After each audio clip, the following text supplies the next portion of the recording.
എല്ലാവർക്കും നമസ്കാരം. പുതിയൊരു വീഡിയോയിലേക്ക് സ്വാഗതം. ഇതിനോടകം നിങ്ങൾ അറിഞ്ഞിട്ടുണ്ടാവും ദിയ കൃഷ്ണകുമാറിന്റെ OBYOC എന്ന് പറയുന്ന സ്ഥാപനത്തിലെ ഇഷ്യൂസ് കാര്യങ്ങളൊക്കെ. ആ സ്ഥാപനത്തിൽ അവരുടെ ജീവനക്കാരായ 3 പേര് ചേർന്ന് 2024 തൊട്ട് ഇവരെ ഇങ്ങനെ ഈ ക്യാഷിൽ തട്ടിപ്പും വെട്ടിപ്പും നടത്തിക്കൊണ്ടിരിക്കുവായിരുന്നു. ദിയ അവരെ വിളിച്ച് ചോദ്യം ചെയ്യുന്നു, വിളിച്ച് സംസാരിക്കുന്നു. അപ്പൊ അതിനെതിരെ ഇവർ പറയുന്ന പത്രസമ്മേളനമൊക്കെ നടത്തി ഇവർ പറയുന്നത് ഞങ്ങൾ ഒത്തിരി ഭീഷണിപ്പെടുത്തി എന്നൊക്കെയാണ് പറയുന്നത്. അപ്പൊ ഇതിന് നമ്മൾ പറയുന്ന എന്താണ്, ഇപ്പൊ അരി തിന്ന് ആശാരിച്ചീനെ കഴിച്ചപ്പോ പൊന്നേം പട്ടിക്ക് മുറുകുറുപ്പ് എന്ന് പറഞ്ഞ പോലെയായി. ദിയയുടെ സ്ഥാപനത്തിൽ വർക്ക് ചെയ്ത് മാസം ആ പുള്ളിക്കാരി കൊടുക്കുന്ന സാലറി മേടിച്ചെടുത്തിട്ട് അവർക്ക് കിട്ടേണ്ട പൈസ ദിയ അവിടെ ടാക്സ് വെട്ടിപ്പ് നടത്തി എന്ന് പറയുന്നത് ശരിയാണ്, അത് കറക്റ്റാണ്. അതിന് വേണ്ടിയിട്ടാണല്ലോ ഇങ്ങനെയുള്ള ആൾക്കാരുടെ കയ്യിലെ ഫോൺ നമ്പർ ഉപയോഗിച്ച് അവർ ട്രാൻസാക്ഷൻസ് ഒക്കെ നടത്തുന്നത്. അപ്പോൾ അങ്ങനെ കയ്യിൽ കുറെ അധികം പൈസ ഇവരുടെ കയ്യിലേക്ക് വരാൻ തുടങ്ങിയപ്പോൾ ഇവർ എന്നാ പിന്നെ ഇത്രയും പൈസ വരുന്നില്ല, കുറച്ചങ്ങ് മുക്കിയേക്കാന്ന് കരുതി മുക്കിയതാ. പക്ഷെ ഇത് പിടിക്കപ്പെടുമെന്ന് അവർ കരുതിയില്ല. അവരെന്താ മനസ്സിലാക്കണമായിരുന്നു അത് എന്തായാലും ഇതൊരിക്കലും പിടിക്കപ്പെടുന്ന ഈ മാതിരി പരിപാടികളൊന്നും കാണിക്കാൻ പാടില്ലായിരുന്നു എന്ന്. ഇന്ദു കൃഷ്ണകുമാറിന്റെ വീഡിയോ കണ്ടാൽ അറിയാം, അതിനുള്ളിൽ അവർ കൃത്യമായിട്ടും ഒരു പേടി ചിരണ്ടാണ് ഇരിക്കുന്നത്. അതായത് ഇവർ ചോദിക്കുമ്പോൾ ഇവരൊന്നും പറയുന്നില്ല അന്നേരം. അതിനുശേഷം പത്രക്കാർ വന്ന് ഓരോന്ന് ചോദിക്കുമ്പം മണി പോലെ കാര്യങ്ങൾ പറയാണ്, ഞങ്ങളെ ഭീഷണിപ്പെടുത്തി, ജാതീയമായി അധിക്ഷേപിച്ചു, അങ്ങനെ ഇങ്ങനെ എന്നൊക്കെ പറഞ്ഞിട്ട്.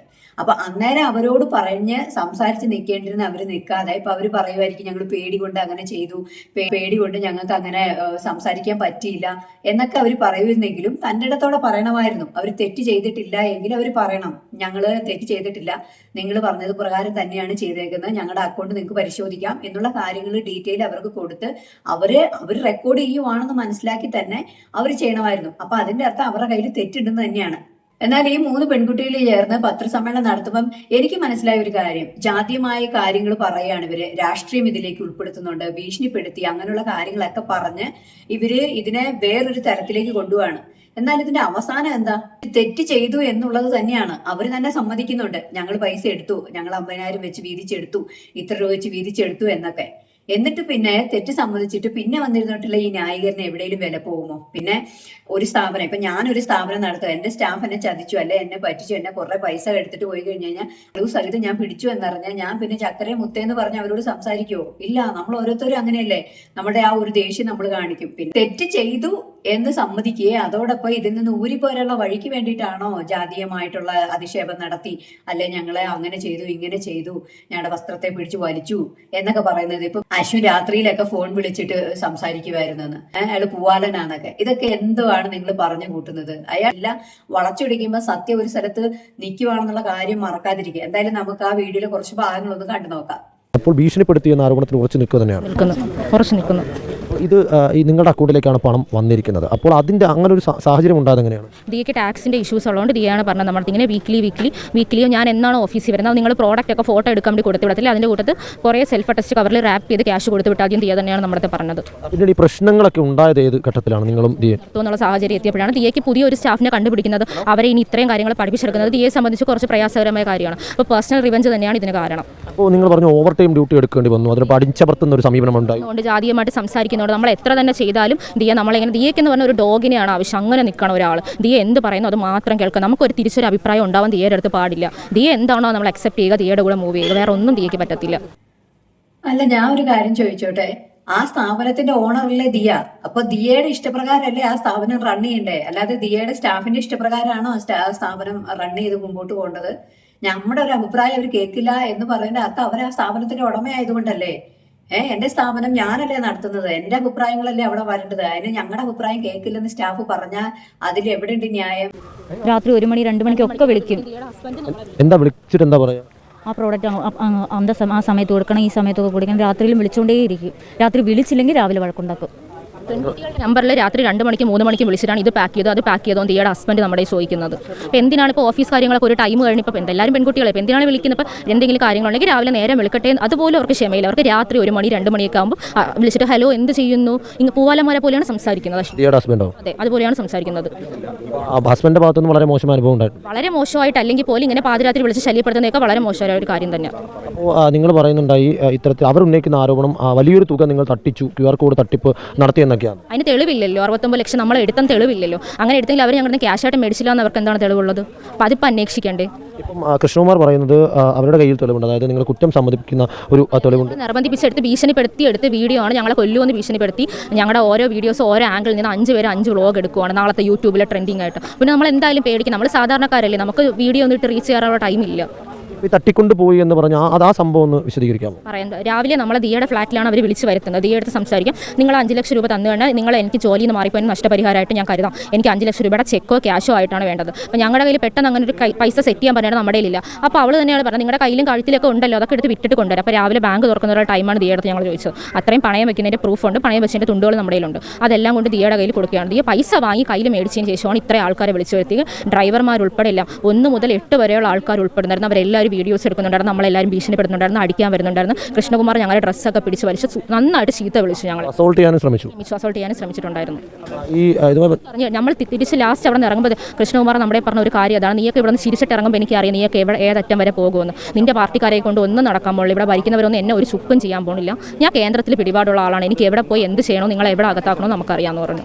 ഇപ്പോൾ നിങ്ങൾ പറയുന്നൊരു ആരോപണം പോലീസിന്റെ ഭാഗത്ത് നിന്ന് വലിയ വീഴ്ച ഉണ്ടായി എന്ന് പറയുന്നുണ്ട്. പോലീസിന്റെ ഭാഗത്ത് വീഴ്ച ഉണ്ടായെന്ന് ചോദിച്ചാൽ നമ്മൾ സ്റ്റേറ്റ്മെന്റ് എടുത്തിട്ട് എന്തിനാണ് ഇത്ര സമയമെന്ന് ഞങ്ങൾക്ക് അറിയില്ല. ഞങ്ങൾ അത്രയും മണിക്കൂർ അവർ വൈകിപ്പിച്ച് എവിടേക്കോ വിളിച്ച് നിർദ്ദേശങ്ങളൊക്കെ കേട്ടിട്ടാണ് അവർ FIR രജിസ്റ്റർ ചെയ്തത്. ഇത് എന്തിനാണെന്നല്ല, ഇപ്പോൾ അവർ വന്ന് കംപ്ലയിൻറ്റ് കൊടുത്ത് FIR ഇട്ടു. നമ്മുടെ കംപ്ലയിൻറ്റ് എന്താണ് അവർക്ക് ആക്ഷൻ എടുക്കാൻ ഇത്ര ടൈമെന്ന് നമുക്ക് അറിയത്തില്ല. ഈ മൊഴിയെടുത്ത സമയത്ത് സാർ എൻ്റെ അടുത്ത് ഓരോ വാക്കുകൾ ഇതിങ്ങനെ മാറ്റി പറയാമോ, അതങ്ങനെ മാറ്റി പറയാമോ, ഈ വാക്കിന് വരെ നമുക്ക് വേറെ ഒരെണ്ണം ആഡ് ചെയ്യട്ടെ വാക്കെന്ന് പറയുമ്പോൾ എന്നെ നമ്മൾ തട്ടിക്കൊണ്ട് പോയെന്ന് കേസ് കൊടുത്തപ്പോൾ തട്ടിക്കൊണ്ട് പോകണം തന്നെ വേണോ, നമുക്കത് കൂട്ടിക്കൊണ്ട് പോയെന്ന് പോരെ, കാരണം നിങ്ങൾ കുഞ്ഞു കുട്ടികളല്ലല്ലോ. അപ്പോൾ ഞാൻ പറഞ്ഞു, നമ്മൾക്ക് അറിയാത്ത സ്ഥലത്ത് അവരുടെ വാഹനങ്ങൾ നമ്മളെ പിടിച്ചുകൊണ്ട് ബലകരമായിട്ട് പോകുന്നത് തട്ടിക്കൊണ്ട് പോകുന്നത് തന്നെയാണ്, നമുക്കറിയില്ലല്ലോ സ്ഥലം. അങ്ങനെ എൻ്റെ നിർബന്ധത്തിന് വഴങ്ങിയാണ് അവർ ആ സ്റ്റേറ്റ്മെൻറ്റ് തന്നെ വെച്ചത്. ഇനിയുള്ള നിങ്ങളുടെ അടുത്ത് നീക്കം എന്താണ്? അടുത്തുള്ള ഇപ്പോൾ ഈ പദ്ധതി എങ്ങോട്ടാണോ പോകുന്നത് അതിനനുസരിച്ച് ഇതിപ്പോൾ എങ്ങോട്ടാണോ അതുപോലെ മൂവ് ചെയ്യാനാണ് നോക്കുന്നത്. അവർ ഇന്ന് വാർത്താ സമ്മേളനം വിളിച്ചാണ് സംസാരിച്ചത്. അവർ നിങ്ങൾക്ക് എതിരെ ഉന്നയിച്ച വലിയ ആരോപണങ്ങളാണ്, അതീവ ഗുരുതരമായ, നിയമപരമായി മുന്നോട്ട് പോയാൽ വലിയ തരത്തിലേക്കുള്ള ശിക്ഷ പോലും കിട്ടാവുന്ന ഒരു ആരോപണങ്ങളാണ്. അവർക്കെതിരെ അങ്ങനെയാണ്. കാരണം നമ്മൾ ഫിസിക്കൽ അസോൾട്ട് എന്നൊക്കെ പറയുന്നത് ചെറിയ കാര്യമൊന്നുമല്ലല്ലോ. ഇപ്പോൾ 3 പെൺകുട്ടികളാണ് ഒരുപോലെ കൊല്ലാൻ വേണ്ടിയിട്ട് കൊണ്ടുപോയത്. ഞങ്ങളെ ഉപദ്രവിക്കുന്നത്. ഞങ്ങളെ പറഞ്ഞത്, നിങ്ങൾ മരിക്കുന്നെങ്കിൽ മരിച്ചോ, എൻ്റെ പൈസ ഇവിടെ എണ്ണി വെച്ചിട്ട് നീയൊക്കെ ചാവ്, അങ്ങനെയാണ് തീ പറഞ്ഞു, നിന്നെയൊക്കെ ഞാൻ പെട്രോൾ ഒഴിച്ച് കത്തിക്കും, ഇങ്ങനത്തെ രീതിക്കാണ് ഞങ്ങളുടെ അടുത്ത് പറഞ്ഞത്. നല്ല രീതിക്ക് ചീത്ത വിളിച്ചത്. അപ്പോൾ ഞങ്ങൾക്ക് പേടിയില്ല, കാരണം ഞങ്ങൾ തെറ്റ് ചെയ്തിട്ടില്ലല്ലോ. നിങ്ങളുടെ കൂട്ടത്തിൽ ഒരാളുടെ ഭർത്താവിനെതിരെ അവരെ ഭീഷണിപ്പെടുത്തി എന്നൊരു അലിഗേഷൻ കൂടിയുണ്ട്. അതാണ് ഞാൻ പറഞ്ഞത്. ആ കോൾ റെക്കോർഡ് അയാൾ പറയുന്നുണ്ടായിരുന്നു, നമ്മളത് ഏത് ദിവസം വൈകിട്ട് വിളിച്ചാണ് അത് വിളിക്കുന്നത്. ആ കോൾ റെക്കോർഡ് ഞാൻ ഇത് കഴിഞ്ഞിട്ട് നിങ്ങൾക്ക് കേൾപ്പിച്ചു തരാം. അപ്പോൾ അത് നിങ്ങൾക്ക് പറയാമല്ലോ ആ കോൾ റെക്കോർഡ് ആയിട്ട് ആരെ ഭീഷണിപ്പെടുത്തിയതാണ്. ഞങ്ങൾക്ക് പേടിയില്ലല്ലോ, കാരണം ഞങ്ങൾ തെറ്റ് ചെയ്തിട്ടില്ല എന്ന്. പക്ഷെ അവരുടെ അടുത്ത വീഡിയോയിൽ ഇവർ പേടിച്ചരണ്ടിരിക്കുന്നതാണ് കാണുന്നത്. ഇതേ പെൺകുട്ടി കുറച്ച് മുമ്പ് പറയാണ്, ഞങ്ങൾ പേടിച്ചരണ്ടിരുന്ന എല്ലാവരും കൂടി ഞങ്ങളുടെ വീഡിയോ എടുത്തു, അങ്ങനെ ചെയ്തു ഇങ്ങനെ ചെയ്തു, അതുകൊണ്ട് ഞങ്ങൾ പേടിച്ചിരിക്കുകയായിരുന്നു. ഇപ്പൊ പറയണം ഞങ്ങൾക്ക് പേടിയൊന്നുമില്ല, കാരണം ഞങ്ങൾ തെറ്റ് ചെയ്തിട്ടില്ലെന്ന്. ഇപ്പൊ മറുപടി ആയിട്ട് ദിയയ്ക്ക് പറയാനുള്ള എന്താണെന്ന് കൂടെ നമുക്ക് കേട്ടു നോക്കാം. നമ്മൾ കൂടുതൽ പ്രതികരിക്കേണ്ട കാര്യമില്ല, ബിക്കോസ് നമ്മൾ കൊടുക്കാനുള്ള പ്രൂഫ്, അതിപ്പോൾ സയന്റിഫിക് പ്രൂഫായാലും ഡിജിറ്റൽ പ്രൂഫായാലും നമ്മൾ സ്റ്റേഷനിൽ എത്തിച്ച് കഴിഞ്ഞിരിക്കുന്നു. അത് ഇവർ കേസ് കൊടുക്കുന്നതിന് 2-3 ദിവസം മുന്നേ നമ്മൾ എത്തിച്ചു കഴിഞ്ഞു. അപ്പോൾ നമ്മൾ ഇതിനകത്ത് നമ്മുടെ തെളിവുണ്ട് എടുത്തെടുത്ത് പറയേണ്ട കാര്യമില്ല. നമ്മൾ തെളിവ് പ്രൊവൈഡ് ചെയ്ത് കഴിഞ്ഞു. ഈ നമ്മളെക്കുറിച്ച് ആരോപണങ്ങൾ പറഞ്ഞവരില്ലേ, അവർ ഒരു തെളിവ് പോലും ഇതുവരെ പ്രൊഡ്യൂസ് ചെയ്തിട്ടില്ല. ക്യാമറയുടെ മുന്നിലോ പോലീസ് സ്റ്റേഷനിലോ എവിടെയും തെളിയിച്ചിട്ടില്ല. അപ്പോൾ അവർ പ്രൊഡ്യൂസ് ചെയ്തതിന് ശേഷം ഈ ഒരു ആരോപണം ഞാൻ ഏറ്റെടുക്കാം. ഇതിൽ ഏറ്റവും പ്രധാനപ്പെട്ട ഒരു ആരോപണം തന്നെ ജാതീയമായ അധിക്ഷേപങ്ങൾ ഒരു വർക്ക് പ്ലേസിൽ തങ്ങൾക്ക് നേരിടേണ്ടി വന്നു എന്നുള്ളതാണ്. ഇത് ദിയയുടെ ഭാഗത്തു നിന്നും അമ്മയുടെ ഭാഗത്തു നിന്നും ഉൾപ്പെടെ അത്തരത്തിലുള്ള ഒരു ആരോപണം വന്നു എന്ന് പറയുന്നത്, അതിനോട് എങ്ങനെ പ്രതികരിക്കും? ഫസ്റ്റ് ഓഫ് ഓൾ, ഈ ജാതി എന്ന് പറയുന്ന ഒരു സംഭവം വരുമ്പോൾ തന്നെ എന്നാൽ ഞാൻ അവരെ മിസ്ട്രീറ്റ് ചെയ്യണം. ഇപ്പോൾ ഞാൻ അവരുടെ അടുത്ത് പോലും പോകാൻ പാടില്ല, അങ്ങനെയാണല്ലോ അവർ പറഞ്ഞു വരുന്നത്. ഞാൻ അവിടെ എന്നെ കൊണ്ട് പറ്റിയിട്ടുള്ള പ്രഗ്നൻസിക്ക് മുന്നേ ഉള്ള എല്ലാ ദിവസവും, പ്രഗ്നൻസിക്ക് ശേഷവും ഞാൻ അവിടെ പോയി അവരുടെ കൂടെ തന്നെ അവിടെ ഇരുന്ന് ഞാൻ സാധനങ്ങൾ പാക്ക് ചെയ്യാൻ ഹെൽപ്പ് ചെയ്യായിരുന്നു. അതിൻ്റെ വീഡിയോ ഫുട്ടേജൊക്കെ ഞാൻ സ്റ്റോറി ആയിട്ട് ഇടാറുണ്ട്. എന്നെ അറിയാവുന്നവർക്ക് അറിയായിരിക്കും. ഞാൻ ഇവരോട് പറയായിരുന്നു, എല്ലാ ദിവസവും നമ്മുടെ ഓഫീസ് എന്ന് പറഞ്ഞാൽ നമ്മുടെ വീടായിരിക്കണം. നമ്മുടെ വീട് നമ്മൾ എങ്ങനെ മെയിൻറ്റെയിൻ ചെയ്യുന്നു അതുപോലെ ഓഫീസ് മെയിൻറ്റെയിൻ ചെയ്യണം. അത് ഞാൻ ഇവരോടൊന്നല്ല, ഇനി നാളെ ഒരാൾ വന്നാലും ഞാൻ അവരോട് പറയും. അപ്പോൾ എൻ്റെ വീട് ഞാൻ എപ്പോഴായാലും തൂത്ത് വൃത്തിയാക്കി ക്ലീൻ ചെയ്തിടും. കാര്യം എനിക്ക് എൻ്റെ വീട് വളരെ ക്ലീൻ ആയിട്ടിരിക്കണം. അതേപോലെ എൻ്റെ ഓഫീസ് എൻ്റെ 2ാമത്തെ വീടാണ്. ഞാൻ ഇവരോട് എപ്പോഴും ചെന്ന് പറയും, ഇന്നിപ്പോൾ പാക്കിങ് കഴിഞ്ഞു, ജസ്റ്റ് ഒന്ന് തൂക്കുക, ക്ലീൻ ചെയ്തിടുക. പക്ഷേ അവർ പലപ്പോഴും അത് കേൾക്കില്ല. അതുകൊണ്ട് ഞാൻ എന്ത് ചെയ്യും, ചൂലെടുക്കും, തുടയ്ക്കുന്നതെടുക്കും, ഞാൻ തന്നെ തൂത്ത് വൃത്തിയാക്കി ഞാൻ അവർക്ക് കാണിച്ചു കൊടുക്കും, ഇങ്ങനെയാണ് നമ്മൾ ചെയ്യേണ്ടത്. ഇപ്പോൾ ജാതിയുടെ പ്രശ്നമാണെന്നുണ്ടെങ്കിൽ എനിക്ക് തൂക്ക് എന്ന് പറഞ്ഞാൽ എനിക്ക് അവിടെ നിൽക്കാം. ഇത് ഞാനായിരുന്നു അവരുടെ മുമ്പിൽ പോയി തൂത്തോണ്ടിരുന്നത്. അതിൻ്റെ CCTV ഫുട്ടേജ് വേണമെങ്കിൽ ഞാൻ നിങ്ങൾക്ക് എടുത്ത് കാണിച്ചു തരാം. തൂത്തോണ്ടിരിക്കുന്ന അവസ്ഥ അറിയാം. പ്രഗ്നൻ്റ് ആയിട്ടുള്ള ഞാൻ പോലും അവിടെ പോയി തൂത്തോണ്ട് നിൽക്കുന്ന ഒരു ഗതികേടുണ്ടായിരുന്നു. ഞാൻ എങ്ങനെയാണ് ജാതിയെക്കുറിച്ച് പറയുന്നത്? പിന്നെ എൻ്റെ 5ാം മാസം പ്രഗ്നൻസിക്ക് ഈ പറയുന്ന വിനിതേനെയും ദിവ്യനെയും രാധുവിനെയും 3 പേരെ ഞാൻ വിളിച്ചിട്ടുണ്ട്. അതിൽ രാധു എന്തോ കാരണം കൊണ്ട് വന്നില്ല. ദിവ്യ ആൻഡ് വിനിത 2 പേരും അന്ന് അവിടെ വന്നിട്ടുമുണ്ട്. അതിൻ്റെ ഫുട്ടേജ് എൻ്റെ അമ്മയുടെ വ്ളോഗിലും ഉണ്ട്.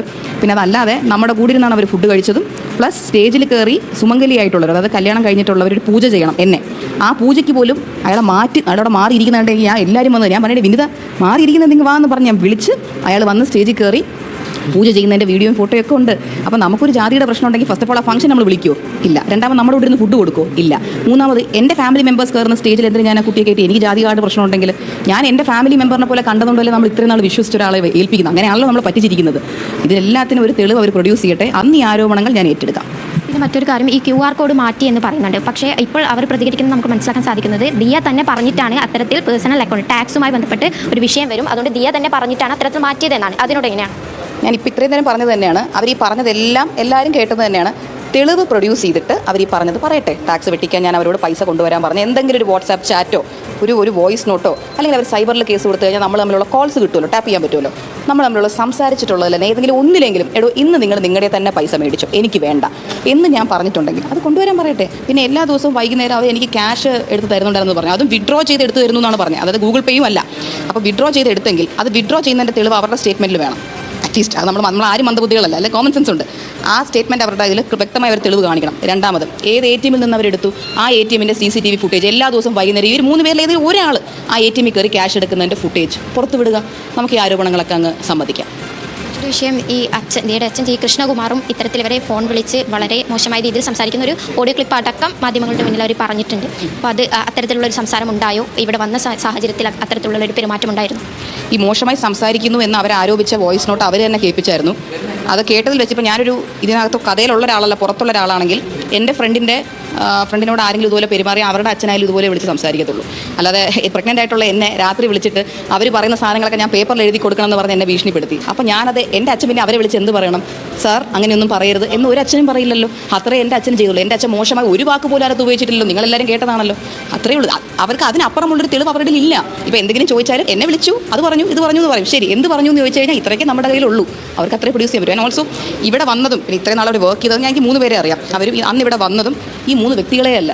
ഇന്നിപ്പോൾ നമ്മൾ നോക്കുമ്പോൾ ഇത്ര ടിപ് ടോപ്പായിട്ട് സ്മാർട്ടായിട്ട് ആരും പറഞ്ഞു കൊടുത്തതുപോലെ വ്യക്തമായി നിന്ന് അവർ അച്ചടിച്ച പോലെയാണ് പറയുന്നത്. അന്ന് ഇവിടെ നിന്ന് 3 പേരും ഇവർ നമ്മൾ കെട്ടിയിട്ട് ഇടിച്ചു എന്ന് പറയുന്നു. എൻ്റെ കാലിൽ വീണ് അവർ ഈ തെറ്റൊന്നും നമ്മളൊന്ന് ക്ഷമിക്കണം എന്ന് പറഞ്ഞ് എൻ്റെ കാല് വീഴാൻ വന്നപ്പോൾ പോലും ഞാൻ അവരോട് പറഞ്ഞത്, കാല് വീഴരുത്, എന്നെ തുടരുത്, നമ്മൾ തമ്മിൽ ആ ഒരു ബന്ധം പോലും ഇനി വേണ്ട. അപ്പോൾ അവരെൻ്റെ അടുത്ത് പോലും വന്നിട്ടില്ല. അവർ കാല് പിടിച്ച് പറയാൻ വന്നപ്പോഴും ഞാൻ പറഞ്ഞത്, എനിക്കിത് വിടണമെന്നേ ഉള്ളൂ, പ്ലീസ്. ഞാൻ അങ്ങോട്ട് ഇങ്ങനെയാണ് പറഞ്ഞത്, എനിക്കിത് വിടണമെന്നേ ഉള്ളൂ, നിങ്ങളെ കൊണ്ട് പറ്റുന്നത് നിങ്ങൾ ചെയ്യും, കേസിന് പോകണ്ട, ഇങ്ങനെ തന്നെയാണ് ഞാനും പറഞ്ഞത്. പക്ഷേ ഇതിപ്പോൾ അവർ കൗണ്ടർ കേസ് വിത്തൗട്ട് പ്രൂഫ് പോയിട്ട് അതാണല്ലോ ആദ്യം ന്യൂസിൽ വന്നിരിക്കുന്നത്. നമ്മളാണ് ആദ്യം കേസ് കൊടുത്തത്. എന്തുകൊണ്ട് അവർ പറയുന്നത് അവരാണ് ആദ്യം കേസ് കൊടുത്തതെന്നാണ്. ഓക്കെ, അപ്പോൾ ഏഷ്യാനെറ്റിനകത്ത് അച്ഛൻ തെളിവ് കൊടുത്തിട്ടുണ്ട്, നമ്മൾ എന്നാ കൊടുത്തിട്ടുള്ളത് കേസ് എന്നുള്ളത്. ഇനി അവരെന്നാ കേസ് കൊടുത്തുള്ളതിൻ്റെ റെസിപ്റ്റ് കാണിക്കട്ടെ, നമുക്ക് ഡേറ്റ് വെച്ചൊന്ന് ചെക്ക് ചെയ്യാം. അവർ ആ നേരത്തെ പറഞ്ഞത് അവർ കേസ് കൊടുത്തു എന്നാണ്. അതിന് തെളിവ് നിങ്ങൾക്ക് അവർ കാണിച്ചു തന്നു? ഇല്ല, കാണിച്ചു തന്നിട്ടില്ല. അപ്പോൾ എൻ്റെ അച്ഛൻ പറഞ്ഞതിന് കാണിച്ചു തന്നിട്ടുണ്ട്. അതാണ് ഞാൻ പറഞ്ഞത്, നമ്മുടെ കയ്യിൽ എല്ലാ രേഖകളും വെച്ചിട്ടാണ് നമ്മൾ നമുക്ക് ആരും, ഇപ്പോൾ എനിക്കോ അല്ലെങ്കിൽ എൻ്റെ അച്ഛനോ എൻ്റെ ഹസ്ബൻഡോ ആരും ഒന്നും പറഞ്ഞു കൊടുക്കേണ്ട കാര്യമില്ല. We know what is happening right no. പക്ഷേ ഇവർക്ക് അവരിപ്പോൾ ഈ സ്റ്റേറ്റ്മെൻറ്റിൽ ഒന്ന് പറയും, ചിലപ്പോൾ 5 മിനിറ്റ് കഴിയുമ്പോൾ വേറെ പറയും. പറഞ്ഞു കൊടുക്കുന്നത് അവരെ കൊണ്ട് പറയാൻ പറ്റും. മനസ്സിലായില്ല, നമുക്ക് ആരും പറഞ്ഞു തരേണ്ട കാര്യമില്ല. We know what happen. അപ്പോൾ അവർക്ക് പിന്നിൽ ഒരാളുണ്ട്, അല്ലെങ്കിൽ അത്തരത്തിലുള്ള ഗൂഢാലോചന നടക്കുന്നുണ്ട് എന്നാണോ? ഉണ്ടാവാം. കാര്യം ഇവർക്ക് 3 പേർക്കും ഇത് ഇത്രയും പറയാൻ പറ്റുമെന്ന് എനിക്ക് തോന്നുന്നില്ല. കാര്യം ഇവിടെ വന്നിരുന്നൊരു 3 പേരല്ല നമ്മൾ ആരും സ്ക്രീനിൽ കണ്ട്. ഇപ്പോൾ ഇവിടെ ഇരുന്നവരൊക്കെ അവരെന്ന് കണ്ടത്, ഇവിടെ വർക്ക് ചെയ്തവർ. അവർ പോലും TV-യിൽ നോക്കിയിട്ട് എൻ്റെ ഇവരിങ്ങനെ സംസാരിക്കുമോ എന്നുള്ള ഒരു ഷോക്കിലാണ് ഇവിടെ എല്ലാവരും നിൽക്കുന്നത്. ഇതിനെക്കുറിച്ചുള്ള കൂടുതൽ വാർത്തകൾ, അതായത് തെളിവ് സഹിതം ഉള്ള കാര്യങ്ങൾ, ആരുടെ ഭാഗത്താണ് ശരി, ആരുടെ ഭാഗത്താണ് തെറ്റ്, ഇപ്പൊ നമ്മൾ കാണുമ്പോൾ നമുക്ക് മനസ്സിലാകുന്നത് ദിയയുടെ ഭാഗത്ത് ശരിയുണ്ടെന്ന് തോന്നും. പിന്നെ അവരെ ഭീഷണിപ്പെടുത്തുക അങ്ങനെയുള്ള കാര്യങ്ങളൊന്നും പാടില്ല. അവരെ അടിച്ചു എന്ന് പറയണു, അവരെ പിടിച്ചിട്ട് ഇടിച്ചു എന്ന് പറയുന്നു, കൃഷ്ണകുമാർ അവരെ അപമാനിക്കാൻ ശ്രമിച്ചു എന്നൊക്കെ പറയുന്നുണ്ട്. ഈ കാര്യങ്ങളൊക്കെ ഇനി പോലീസായിട്ട് കണ്ടുപിടിച്ച് പുറത്ത് കൊണ്ടുവരും. അത് നാളെ തന്നെ അതിന്റെ റിപ്പോർട്ട് ഉണ്ടാവുമെന്നാണ് നമ്മൾ വിചാരിക്കുന്നത്. എന്തായാലും അതൊക്കെ നമുക്ക് കാത്തിരുന്ന് കാണാം. മറ്റൊരു വീഡിയോയിൽ ഉടനെ കാണാം. ബൈ.